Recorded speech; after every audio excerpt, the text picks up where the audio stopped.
رب اشرح لي صدري ويسر لي أمري واحلل عقدة من لساني يفقهوا قولي رب زدني علما وارزقني رحمة برحمتك يا أرحم الراحمين. Pertama-tama kembali kita panjatkan puji syukur kehadirat Allah Subhanahu wa taala atas segala limpahan rahmat hidayah taufik dan inayah dari Allah Subhanahu wa taala sehingga pada kesempatan hari ini kita sama-sama diberikan kemudahan, diberikan kesehatan oleh Allah Subhanahu wa taala sehingga kita sama-sama bisa berhadir silaturahim. Ada lawan namanya di masjid Al-Anwar Kabupaten Kapuasni dalam keadaan sehat walafiat. Tahu hari ini. Salawat dan salam semoga tercurah selalu kepada junjungan kita Nabi besar Muhammad sallallahu alaihi wasallam beserta sahabat, kerabat, keluarga beliau dari dulu sekarang hingga hari kiamat nanti. Terima kasih mengucapkan kepada saudara pembawa acara yang telah memberikan kesempatan kepada Bapak Ibu untuk mengisi tausiah di masjid ini. Mudah-mudahan dengan sama-sama kita melaksanakan kegiatan ini Allah Subhanahu wa taala memberikan keberkahan kepada kita sekalian. Amin. Allahumma amin. Yang terhormat Bapak-bapak, Ibu-ibu, saudara-saudari sekalian yang berbahagia. Sebelumnya mohon banyak-banyak minta ampun, minta maaf, minta Allah kalau ada nanti terdapat kesalahan, kehilapan, baik dari kata-kata, tingkah laku ataupun sesuatu hal yang kurang berkenan di hati Bapak Ibu sekalian. Bismillah kiranya untuk memberikan pemaafan. Bapak-bapak, ibu-ibu hadirin sekalian yang berbahagia, alhamdulillah kita hari ini di kesempatan ini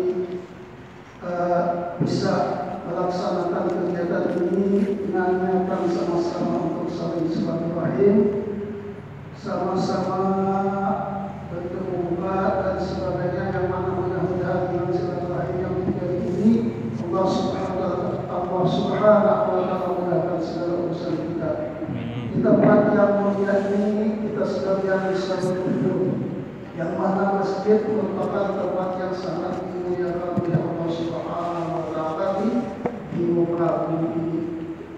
Banyak ada ataupun hal-hal yang disunahkan oleh kita Muhammad sallallahu alaihi wasallam ketika kita memasuki masjid. Yang pertama di antaranya adalah ketika kita memasuki masjid disunahkan untuk melangkah dengan kaki kanan, dengan kaki kanan. Kemudian pula kita disunahkan untuk membaca doa ketika masuk masjid. Allahumma ftahli abwaaba rahmatik, Allahumma ftahli abwaaba rahmatik. Dengan melangkah kaki kanan kita masuk ke dalam masjid. Kemudian setelah kita berada di dalam masjid, sebagaimana yang disampaikan oleh saudara kita tadi, kita disunahkan untuk berniat i'tikaf. Niat i'tikaf, dan ini merupakan kemuliaan yang Allah berikan kepada masjid. Karena i'tikaf ini hanya bisa dilaksanakan, bisa kita kerjakan di dalam masjid, tidak bisa di tempat lain. Dengan niat i'tikaf, nawaitu al-i'tiqaf fi hadzal masjid sunnatan lillahi ta'ala, kita sengaja atau sengaja saya i'tikaf berdiam di dalam masjid ini sunnah dari Allah Ta'ala, maka segala aktivitas kita yang ada di dalam masjid ini ketika kita berdiam di dalam masjid ini dinilai sebagai ibadah, apalagi diisi dengan pembacaan ayat-ayat suci Al-Quran atau zikir dan sebagainya. Tentu lebih banyak lagi nilai ibadah yang diberikan Allah kepada kita. Seandainya kita duduk saja masuk pada masjid, kebetulan yang kami dalam masjid, diam saja semenit, 2 menit, setengah jam atau sejam, itu sudah dinilai ibadah oleh Allah Subhanahu wa taala. Nah, itu bedanya. Tapi kalau kita masuk ke masjid tidak berniat i'tikaf, nah maka itu tidak dinilai adalah ibadah. Karena nilai niat ini membedakan pekerjaan kita dari pekerjaan lain, atau membedakan pekerjaan dengan ibadah kepada Allah Subhanahu wa taala. Ibu bapak hadirin sekalian yang berbahagia, setelah kita berada di i'tikaf disunahkan pula atau sebelumnya kita melaksanakan sholat tahiyatul masjid. Sunat melaksanakan tahiyatul masjid. Nah, kalau kita lagi kalau lupa melaksanakan sholat tahiyatul masjid, padahal itu salah satu sunnahnya. Kemudian para ulama itu memberikan solusi bagi kita yang kelupaan atau ada ingat, datang langsung duduk. Kali tadi melaksanakan sholat tahiyatul masjid semestinya kan setelah kita masuk kita langsung melaksanakan sholat tahiyatul masjid. Sebagai gantiannya para ulama berpendapat dengan membaca tasbih subhanallah walhamdulillah wa la ilaha illallah wallahu akbar wa la haula wa la quwwata illa billahil aliyyil azim. Subhanallah walhamdulillah wa la ilaha illallah wallahu akbar wa la haula wa la quwwata illa billahil aliyyil azim sebanyak 4 kali. Maka nilai tasbih kita tadi sama dengan kita melaksanakan sholat tahiyatul masjid. Nah, itu sebagai solusinya.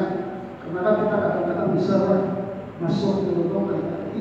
Nah, semestinya kan disunahkan seandainya lupa. Nah, itu ada solusinya. Nah, supaya kita dapat mulai melaksanakan sholat tahiyatul masjid. Bapak-bapak, ibu-ibu hadirin sekalian yang berbahagia, alhamdulillah kita masih diberikan kesempatan oleh Allah Subhanahu wa taala bertemu dengan bulan Muharram atau tahun baru, bulan awal dari tahun Hijriah. Banyak kejadian, banyak hal-hal yang bersejarah yang terjadi di bulan Muharram ini. Di antaranya adalah awal perhitungan tahun mulai dengan peristiwa hijrah Nabi Muhammad SAW. Nah, kemudian dihitung ketika Nabi hijrah itu bertepatan dengan satu Muharram. Nah, kemudian ketika perintah hijrah kepada Nabi Muhammad SAW dan juga para sahabat itu diturunkan, itu banyak bermacam-macam timbul tujuan dan sebagainya. Karena di antara sebab Nabi kita hijrah dari Mekah ke Madinah, karena di antaranya keadaan yang sudah sangat tidak kondusif, sangat tidak mendukung para sahabat dan pengikut umat Islam yang ada di kota Mekah itu sudah sangat tidak memungkinkan. Banyak yang disakiti, banyak yang dibunuh, bahkan ada yang dipaksa kembali kepada kejahilan, kepada kekafiran, kekufuran. Nah, sebelum berangkat hijrah itu banyak para sahabat ada yang ketika hijrah niatnya supaya menghindari daripada siksaan kafir Quraisy, ada yang niatnya mau berdagang, ada yang niatnya hendak mencari jodoh bagi yang belum mempunyai jodoh. Nah, maka mungkin di Mekah ada jodoh, siapa tahu di Madinah ada jodoh. Nah, lalu Nabi kita Muhammad SAW sebagai Nabi, sebagai Rasul, beliau diberikan mukjizat oleh Allah Subhanahu wa taala. Nabi mengetahui akan niat-niat para sahabat tersebut yang mana diberitahu oleh malaikat Jibril. Lalu Nabi kita bersabda sebagaimana yang diriwayatkan oleh Amirul Mukminin Abi Hafsin Umar bin Khattab radhiyallahu anhu, qala sami'tu Rasulullah sallallahu alaihi wasallam yaqulu. Sayyidina Umar, sahabat Nabi Muhammad sallallahu alaihi wasallam yang bergelar dengan Abi Hafsin, pernah mendengar ketika peristiwa hijrah itu terjadi, beliau ceritakan kepada sahabat-sahabat yang sesudahnya. Kemudian Sayyidina Umar mendengar Nabi kita Muhammad SAW bersabda, innamal a'malu binniyati wa innama likulli imri'in ma nawa. Faman kanat hijratuhu ila Allah wa rasulih fa hijratuhu ila Allah wa rasulih. Wa man kanat hijratuhu lidunya yusibuha aw imra'atin yankihuha fa hijratuhu ila ma hajara ilaihi. Nah, Nabi kita ketika para sahabat sewaktu hijrah itu macam-macam niatnya, lalu kita meluruskan.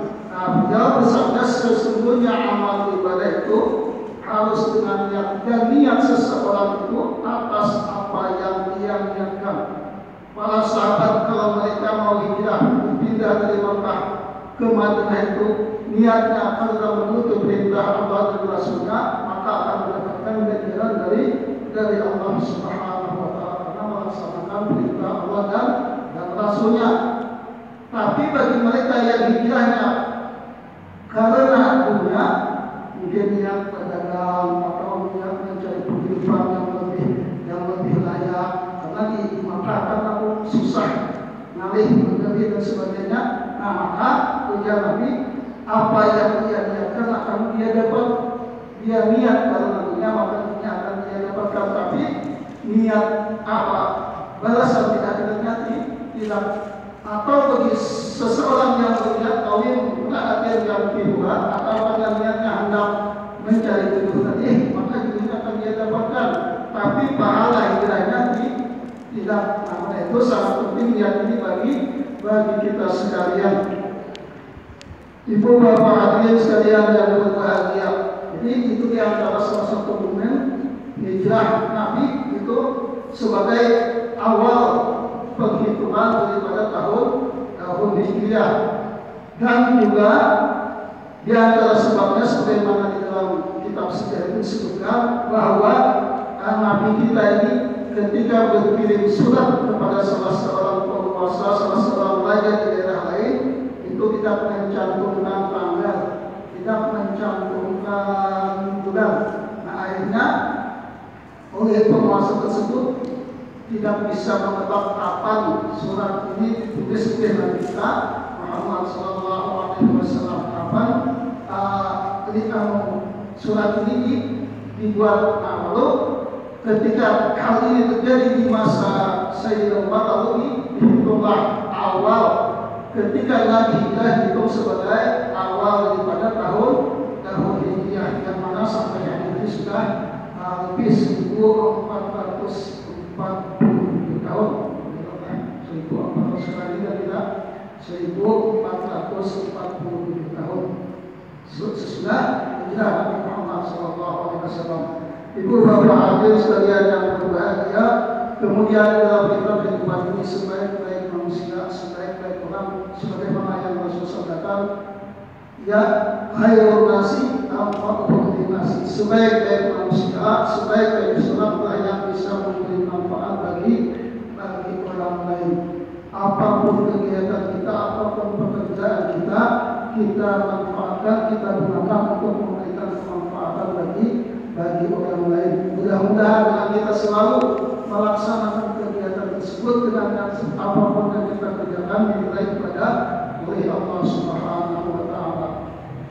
Mungkin dalam kehidupan kita ada yang berbenturan dengan pelayanan dan sebagainya, kita laksanakan, namun yang kita niatkan untuk ibadah kepada Allah Subhanahu wa Ta'ala, apapun pekerjaan kita, karena ibadah itu tidak mesti hanya sholat, puasa dan sebagainya. Namun niat kita menolong, niat kita membantu, niat kita memperbaiki itu pun termasuk ibadah kepada Allah Subhanahu wa Ta'ala, tentunya dengan niat tadi itu.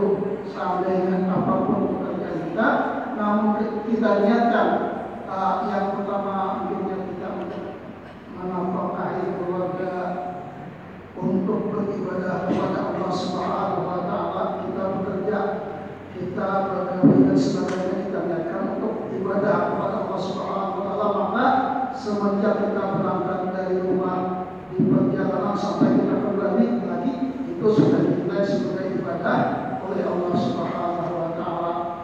Ibu bapak hadirin sekalian yang berbahagia, banyak hal-hal di dalam kehidupan ini yang bisa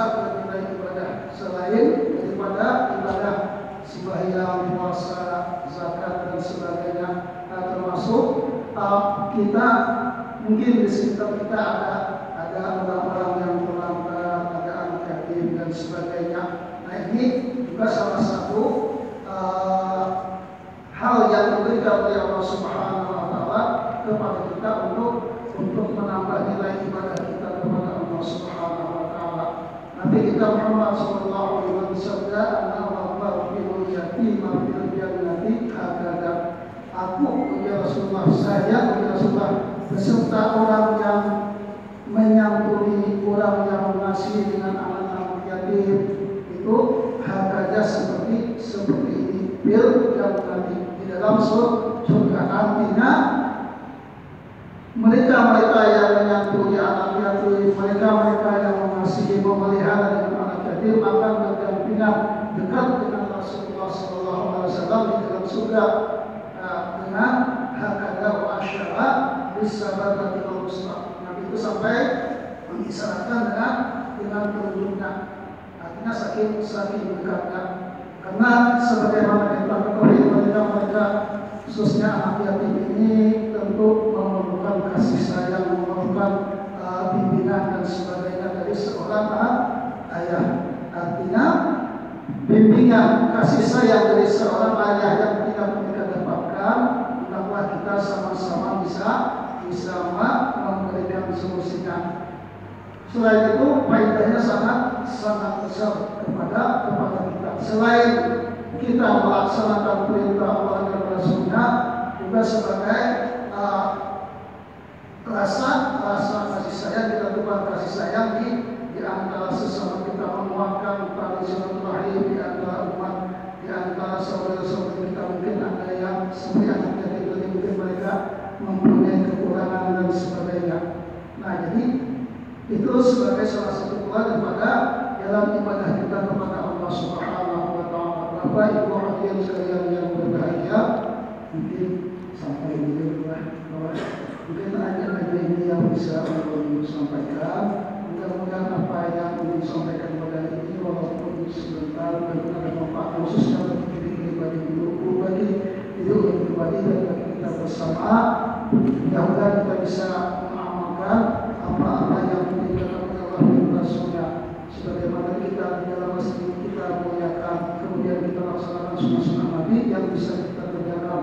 Kemudian di dalam kehidupan kita bisa menumbuhkan rasa kasih sayang kepada orang-orang yang ada di sekitar kita, khususnya kepada anak yatim.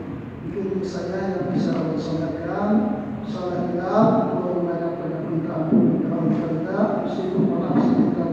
Assalamualaikum warahmatullahi wabarakatuh. Bapak Ibu Saudara sekalian yang